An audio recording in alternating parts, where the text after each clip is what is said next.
मोटा भाई। जी सर। मोटा भाई का लास्ट ईयर मतलब धोखे से धोखा हो गया था। लास्ट ईयर में बहुत सारे बच्चों को मिला था, उनमें से एक मोटा भाई भी थे। और मोटा भाई बहुत लंबे टाइम से आई थिंक पेरेंट मेरे संपर्क में थे, जब ये पांचवी में सिक्स रहे होंगे स्टैंडर्ड तब से। से। हाँ, हाँ। पांचवी में। तो कुछ न कुछ होकर के रह जा रहा था। तो मेंस के पहले मुझे भरोसा हो गया था, और ये इतने इम्प्रेसिव थे ना कि इनसे मिलने के बाद कोई डाउट नहीं कर सकता कि इनका मेंस में कम आएगा। आई रियली मीन दैट कि मैं इससे बात किया, when I was discussing about the question, the way he was replying, the way, the confidence he was showing, it was amazing. I was so impressed. I cannot forget that meeting. शाम का ही time था, मिल रहे थे हम लोग। तो I thought कि it's very stupid thing to ask question कि whether you have cross this threshold in men's और नॉट। तो आई लेट इट गो। और उस टाइम पे मैंने तीन चार बच्चों को लिया था, और उनमें किसी के साथ ये क्राइटेरिया वाला प्रॉब्लम नहीं था। आ गए भाई, याद है मुझे। आ गए। और फिर मैंने इनसे पूछा कि मेंस के लिए तैयारी करेगा एडवांस के लिए। हम दोनों यूनिसन में एक ही बात बोले, एडवांस के लिए। और मुझे पूरा कॉन्फिडेंस था कि एडवांस के लिए ही करना चाहिए इसको, और हमने एडवांस के लिए तैयारी की है। और फिर मेंस टू बीच में आया, और आई वाज प्रीटी श्योर कि मेंस टू की इसको जरूरत ही नहीं है। मेंस टू आया, और फिर ये नहीं आया। और रिजल्ट के दिन फोन भी नहीं उठाया, पता भी नहीं याद चल है पाया मुझे। कि क्या चल रहा है। तो दो तीन दिन के बाद मम्मी ने बहुत डिसहार्टनिंग न्यूज़ दिया कि उसका कट ऑफ भी क्लियर नहीं हुआ एडवांस के लिए। बहुत बहुत ज़्यादा खराब लगा, बहुत खराब लगा। तो फिर मोटा भाई ने डिसाइड किया कि वो ड्रॉप लेंगे। और ड्रॉप लेते समय ना मुझे, अगेन जैसे गार्गी को लेकर के मैं बहुत स्ट्रिक्ट था, बिकॉज गार्गी ने बहुत दिल तोड़ा था। मोटा भाई को लेकर के मैं स्ट्रिक्ट इतना नहीं था, क्योंकि दिल नहीं तोड़ा था इन्होंने, कंफ्यूजन में दिल टूट गया था। ये बात क्विक सही है, मोटा कम्युनिकेशन। भाई ने एक चीज एक्सेप्ट किया था कि इन्होंने पिछली बार पेपर नहीं लिखा था। मतलब जब जब मैं पेपर लिखने के लिए बोलता था, ये मामा का शादी, मौसा का शादी, और रिवीजन नहीं हुआ है फिजिक्स केमिस्ट्री का, वो सारा समझ लो कि इन्होंने अ, जैसे लोग इंग्लिश में एमए करते हैं, इन्होंने एमए इंग्लिश में किया था। तो वैसा वाला टाइप का हो गया था। ये बहुत कन्विंसिंग है, और आगे चल करके बहुत बढ़िया बिजनेसमैन बनेंगे। बहुत निगोशिएशन पावर बहुत तगड़ा है इनका। तो he negotiated very well in that time. And वो एक डेढ़ महीने का ही पीरियड था जब वो साथ में थे। तो पेपर नहीं लिखा, और फिर इन्होंने एडवांस पेपर लिखने से अपने आप को बचा लिया। इस बार मैं, मतलब ऑनेस्टली मैं इस बच्चे को लेकर के ना डरा नहीं था, बिल्कुल डरा नहीं था, क्योंकि पेपर लिख रहा था वो। और अगर मुझसे पूछा जाए कि क्या ये बहुत सिंसियर था, आंसर इज नो। मतलब he has shown his 50%। And मुझे लगता है कि अभी उसका बेस्ट निकलना बाकी है, और वो सिंसियरिटी में 50% ही था। He is amazing intelligent boy. और एक बार ये आईआईटी बॉम्बे की दहलीज पे पहुंचेगा तो फिर, मतलब मैं बता रहा हूँ, 4 साल तक खबरें आएंगी इसकी, अच्छी वाली। He is a very intelligent boy, very very intelligent.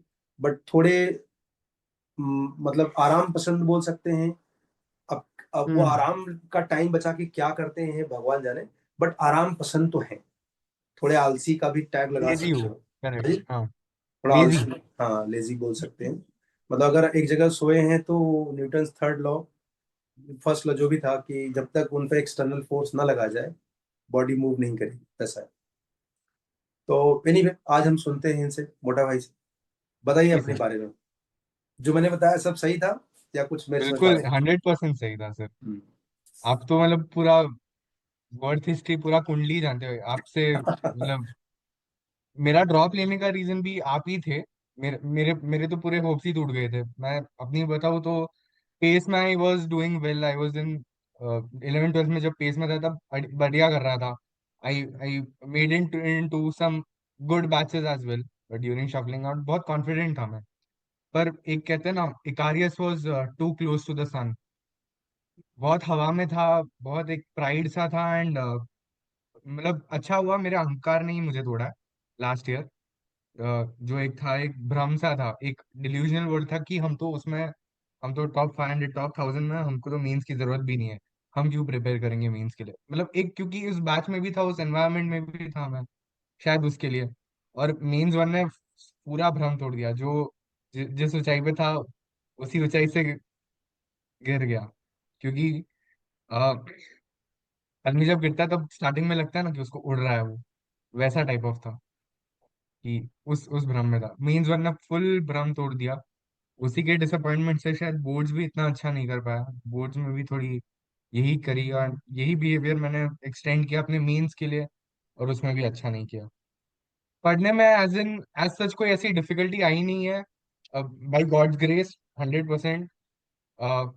But हाँ, जो आपने बोला, जो लेजी वाला फैक्टर था, जो काम चोरी जो टेस्ट में की, कि नहीं लिखा टेस्ट, मैं क्यों लिखूंगा, वो एक डेफिनेटली था, वो मैं कह सकता हूँ। टचिंग था वो बड़ा भाई। एंड इस बार क्या, अब क्या रेजोल्यूशन है अपने आप से? काश तुम्हें अब छोटा बस। भाई होता जिसे तुम ज्ञान दे पाते कि ये बेटा ये ना करो। हाँ। यहाँ पर पेरेंट्स कंजूस निकले। मैं कभी कभी अपने बच्चों को धमकाता हूँ, बेटा अगर मेरी बात नहीं मानेगा ना, प्रॉपर्टी में 3 शेयर हो जाएंगे, अभी 2 ही है।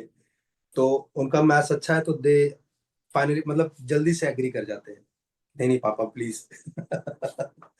तो तुम ये बताओ गुरु कि भाई तो नहीं है तुम्हें, लेकिन पूरी दुनिया तुम्हारा भाई बनना चाहेगी।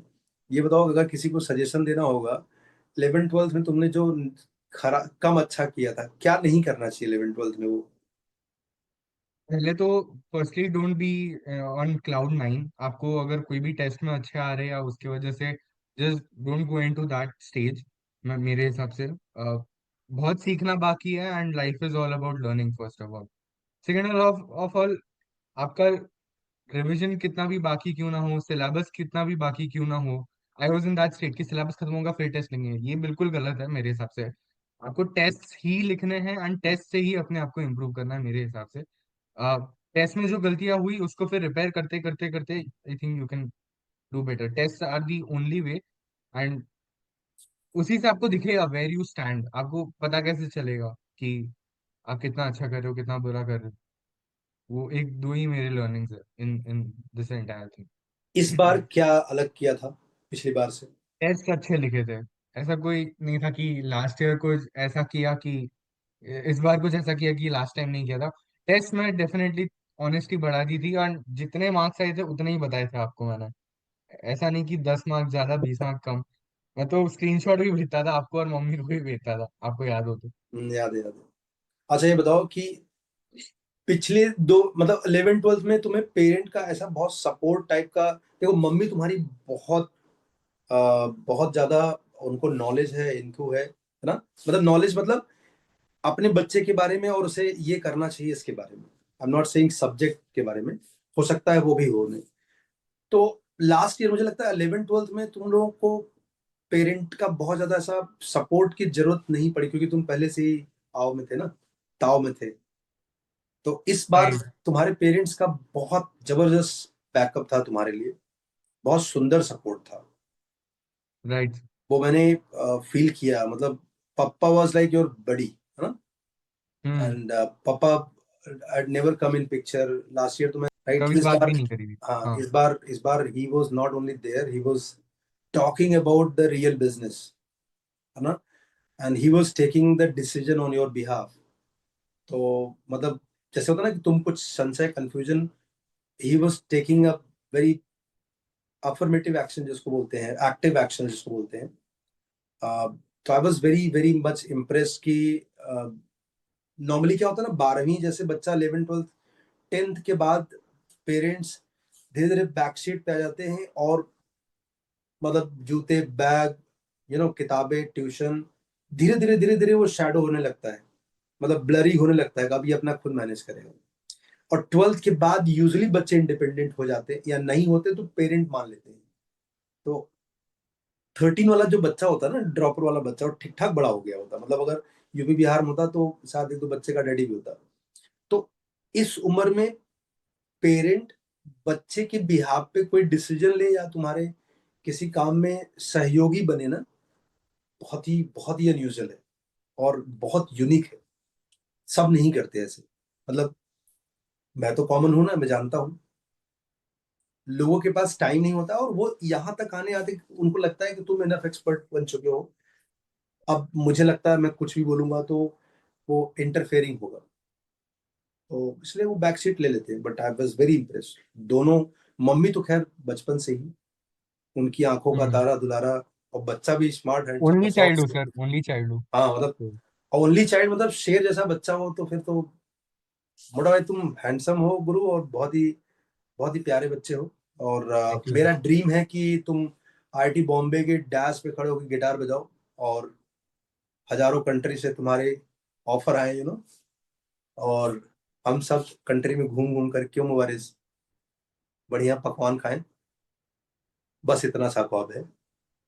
खाने के लिए थोड़ी जी घूमेगा सर। सर। मतलब अपना तो वही है घूमेगा ना। नहीं सर, ये घुमाएगा। तो ये यही इतना ख्वाब है, और मुझे पता है कि तुम पूरा करोगे। और मैं चाहता हूँ यार आईआईटी में, मतलब ऐसे भी बच्चे जाएं जो थोड़े हैंडसम हो, जिनमें ऑडिशन के लिए बॉलीवुड आए भाई साहब, पढ़ाई के साथ साथ अच्छी शकल सूरत वाले बच्चे भी आए हैं। तो सर आप वापस क्लाउड 9 पे लेके जा रहे हो। मतलब इनडिफरेंटली, बट ये this time it is true ना, मतलब वो तो झूठ वाला क्लाउड 9 था तुम्हारा, ये तो सच वाला है। तो अच्छी मेहनत करो। क्या क्या प्रॉमिस है अपने आप से, अगले 3 महीने क्या करने वाला तू?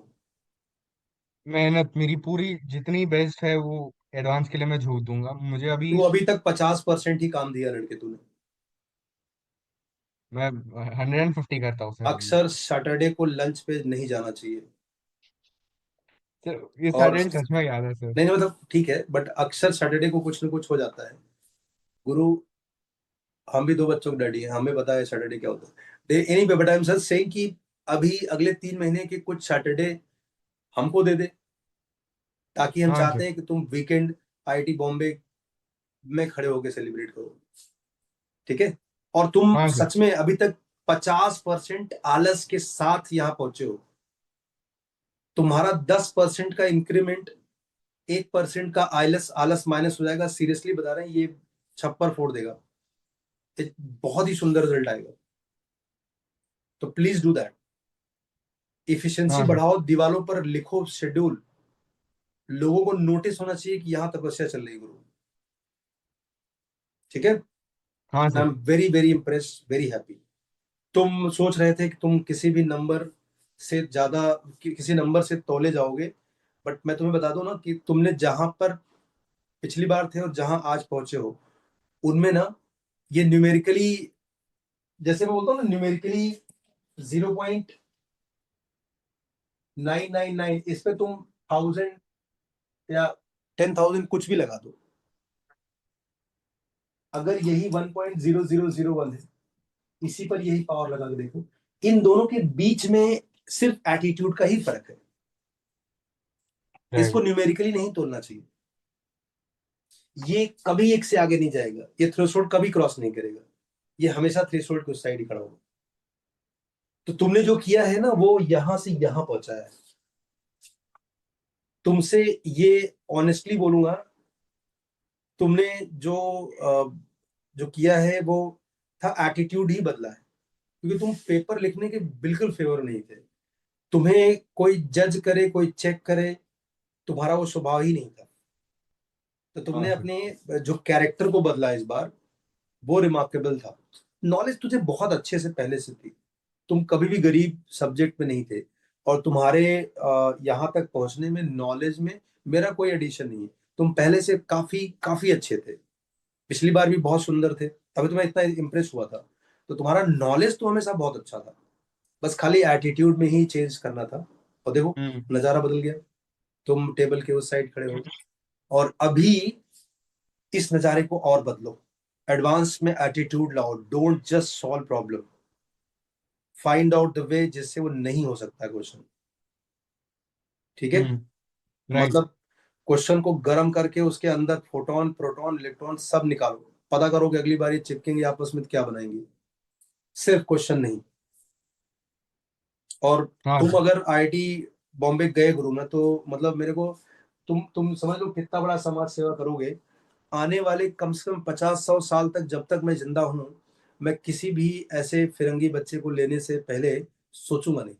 फिरंगी इसलिए बोला, तुम सच में फिरंगी ही हो, मतलब आजाद हो, आजाद। तुम कभी भी हाँ। ऐसा दबाव में मुझे दिखे नहीं, हम्म। आजाद ख्याल के हो, मतलब जो मुंह में है वो जुबान पे है, जो दिल में है। तो it's very very good habit. मतलब तुम ऐसा डिप्लोमेटिक नहीं हो कि कहीं पर किसी को खुश करने के लिए कुछ भी बोल दोगे। तुम्हें जो दिल में है वही बोलोगे, नॉट डरपोक। तो मैं चाहता हूं कि अगली बार कोई बच्चा आए तो तुम्हारी याद आए और मैं उसको मना ना करूं। Right sir.